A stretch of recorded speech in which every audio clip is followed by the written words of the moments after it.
Hello and welcome to the channel.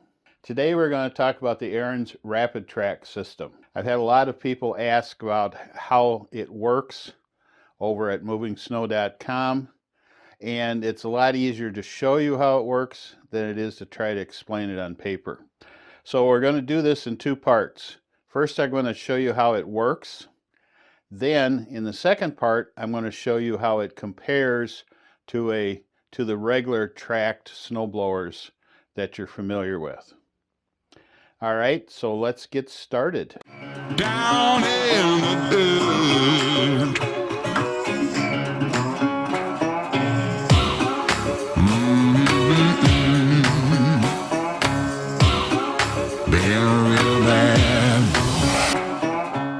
Okay, so the Ariens RapidTrak is a tracked snowblower that works very well. One of the big advantages of the RapidTrak is it goes just as fast as a wheeled snowblower, so it's not slow. Plus, it's highly maneuverable. It's a lot easier to use than a lot of the other tracked snowblowers on the market. And here's why.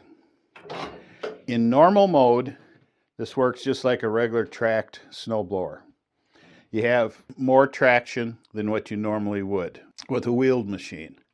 When you want to go and turn, in other words, you're cleaning your driveway, you come up and you want to make a turnaround, all you do is push down on the handles, and now you're in what we call wheel mode. Wheel mode is highly maneuverable. In other words, it's easy to use just like your wheeled unit. All right, the Ariens RapidTrak is unique. It gives you the maneuverability of a wheeled snowblower. It gives you the traction of a tracked snowblower, and it gives you the digging capacity of a skid steer for cleaning hard packed on snow.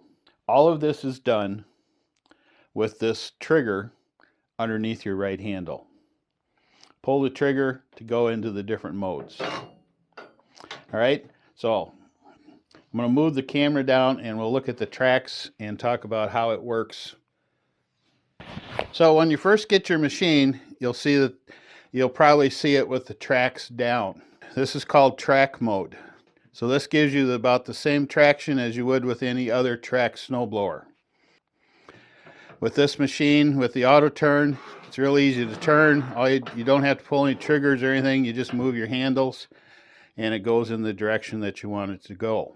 When you come up to the end of the run that you're on and you want to make a turn, just push down on the handles until you hear a click. Then let go of your handles and the back end of the tracks raise up. Now it's in what's called wheel mode. Wheel mode is just like a wheeled snowblower. It's highly maneuverable. It's fast. In other words, it's just as fast as a wheeled snow thrower. And with the auto turn, all you have to do is just move your handles and go where you want to go. As soon as you turn around and you want to drop your tracks again, say you want to go right through that snowplow drift, all you do is pull the trigger under the right handle and they drop down. Now you're in track mode. Another unique feature of this track drive is if you come up to your snowplow drift and you start running out of traction, all you have to do is grab both handles and lift up about 3/4 of an inch. When you do that, the back here, these back tracks lock. And now the snowblower has all the traction it needs to push through that snowdrift. So as soon as you get through, or whenever you want to turn again, then just pull the lever and it releases the back of the tracks, and now you can make your turns and do whatever you want. If you're only running in 4, 6, 8 inches of snow, you'll find that in wheel mode it works just fine.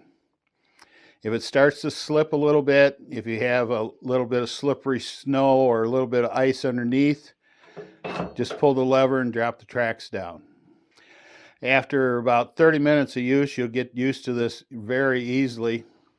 Come up to the end, push down, make your turn, come back around, pull the trigger, and off you go. If you run into a spot where you run out of traction, then just go ahead again and lift up about 1/2 to 3/4 of an inch on the handles, and it locks in. It's pretty simple. It's pretty fast. I really like how fast this system works and how simple it is. I like how light the front end is on this snowblower. It's probably one of the lighter machines as far as pushing down on the snowblower to make your turns, but it still has enough weight on it on the front so that the front stays down when you're digging through snow. All right, so that's the first part. Now let's take a look at how this is different than a regular track machine. All right, so let's talk about a regular track machine. With a regular track machine, there is usually a lever on the dash, like on this Husqvarna, this trigger here. The Hondas have a similar type of lever on it. Or there's a lever down here on the side of the machine. That lever does two things. On the Husqvarna, it releases or locks a hydraulic dampener. That dampener controls the bucket height on the snowblower. With the track machines that most people are familiar with, there's 3 modes. There is transport, where the auger housing is up, float, where the auger housing is allowed to float along the ground, and then lock mode, where the housing is locked so it won't bounce up. The newer machines like this Husqvarna and the Honda machines have a hydraulic dampener so that that adjustment is infinitely adjustable. You can, for example, you can push it up into the transport mode and then lock it so it stays there. Or you can put it on the ground and you can lock it and it stays there. The older models, other older machines with the arm here on the side, they didn't have that dampener, so it wasn't infinitely adjustable. That's basically how it works. One of the issues that you find, though, with a track machine like this is that the weight stays the same over the tracks. And I'm going to show you on the Ariens what I mean by that in just a minute.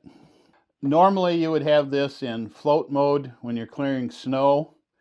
If you come to a spot that had some hard packed snow on the ground, you'd flip the lock and that would lock the front end down so that it would scrape up that snow. It doesn't change the traction on the snowblower though. In other words, if the tracks were spinning and you put it into lock mode or took it out of lock mode, that wouldn't change how much traction that you had on the tracks in the back. Some of the newest ones, like this Husqvarna, there is a little bit of give, so you can lift up on the handles and lock it, and it will give you a little bit more downforce. But it works a lot differently than what the Ariens does. All right, so now let's look at the RapidTrak and see how that works along those lines. All right, now the RapidTrak. I mentioned that the other track drives have a transport mode where you can lock the auger housing up and drive around the yard with it up in the air. Well, the Ariens doesn't have an actual transport mode, but it's balanced so well in the wheel position that you can push down on it very easily, and you can hold this up as high as you want while you're driving around the yard. You're going to be behind the machine anyway when you're moving it, so you don't need it to lock up in a position as you're transporting it. It's just the balance of the machine is so nice that if you need to go from here to your neighbor's, all you do is just push and you just walk behind it. it's balanced that well. In the regular mode, just like with the float position on a regular track machine, when you pull your trigger and your back tracks drop down, the front is free to float. It does have enough weight on it that it stays on the ground. Works really great for clearing cement, that type of stuff. But it also is light enough so that you can clear gravel and turf in areas like that without digging in. Of course, set your skid shoes so that you don't dig into your gravel. But other than that, the front end has enough weight so that it stays put, doesn't ride up, but yet it's light enough that it doesn't dig in. But when you put it in lockdown mode, when you lift up on the handles and it locks, the weight actually changes on the machine. Instead of having all the weight here on the center, you now have the weight back here on the back and at the front. So what that does is that allows you to have a lot more digging power. So it'll dig through a snowplow drift that's been sitting there for a couple days a lot easier than if it was in the normal track mode. Also allows you to scrape stuff off of the pavement that's been driven on, stuff like that. I do want to tell you that this is the one thing that confuses people. When it's in the lock mode, or the dig-in mode as Ariens calls it, there's weight and pressure up here on the front. So you have loose gravel. If you have pea gravel or something like that, it will dig into that gravel on you. The skid shoes won't, no matter how big the skid shoes are, they won't help because it wants to dig in. Kind of like a skid steer loader. As soon as if you have a hard packed gravel, like an aggregate, like a road mix, like I have, or as soon as the gravel freezes up, then you won't have a problems with it. So this machine was basically designed to run on pavement and that type of stuff in the dig-in mode. I really like the weight transfer on this because it really changes the traction of the machine. It gives you so much more traction than a regular track drive in this mode.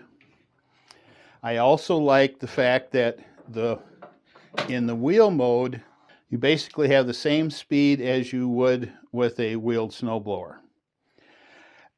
Little known fact, most of these snowblowers, the Husqvarna that we were looking at, the Honda, the Ariens, the Cub Cadets, all of these use the same transmission, whether you have a track drive or a wheeled unit. Because of that, when you put a track system on the same transmission with the same gearing, it's going to go slower. So if you have a long run to do, 200, 300, 400 foot of driveway to clear, a track drive can be just painfully slow because how slow it goes up and down the yard. Whereas with a system like this RapidTrak, you have the same speed available to you as you would with a wheeled unit, so you can get done a lot faster.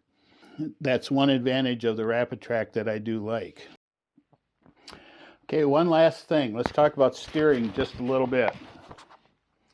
With steering on a conventional track system, they use a trigger steer. Trigger steers handles up here underneath triggers up here underneath the handles, and when you pull one, it'll turn that direction. With the regular snowblower like this, when it's in float mode and you pull the trigger, it steers pretty good. When you have it in lock mode, because there's not a lot of weight on the front end yet, it's just locked down so it won't bounce up. It'll still, when you pull the trigger, it'll still steer somewhat. In practice, they don't steer that well in lock mode because you run out of traction really fast. But that's really besides the point. You can steer it a couple degrees if you need to. On the Ariens system,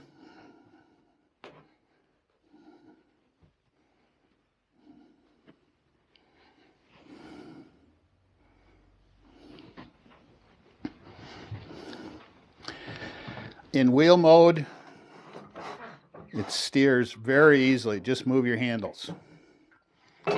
In track mode, it steers very easily. Not quite as easy as wheel mode, but it still steers pretty easy. In lockdown mode, it doesn't steer. It just goes straight.